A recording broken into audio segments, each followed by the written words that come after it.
ਤਿੰਨਾਂ ਧੀਆਂ ਨੇ ਗਾਇਆ ਔਰ ਮਨ ਖੁਸ਼ ਹੋ ਗਿਆ। ਕਿਉਂ? ਕਿਉਂਕਿ ਤ੍ਰੈ ਭਵਨ ਇੱਕੋ ਹੀ ਸੁਰ ਦੇ ਵਿੱਚ ਆ ਗਏ ਨੇ।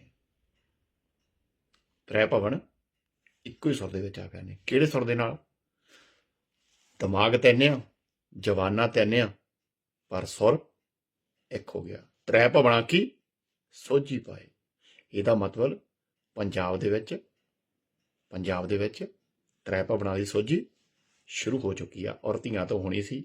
ਧੰਨਵਾਦ ਕਰਦਾ ਧੀਓ ਤੁਹਾਡਾ। ਇਸ ਰੰਗ ਨੂੰ ਹੋਰ ਗੂੜਾ ਕਰ ਦਿਓ, ਫਿੱਕਾ ਨਾ ਪੈਣ ਦਿਓ। ਰਵਿਦਾਸ ਗੁਰੂ ਇਸ ਜਗ ਅੰਦਰ ਆਇਆ ਬਣ ਕੇ ਯਾਰ ਗਰੀਬਾਂ ਦਾ, ਦੁਨੀਆ ਨੂੰ ਹੱਕਦਾਰ ਦੱਸਿਆ। ਹੋ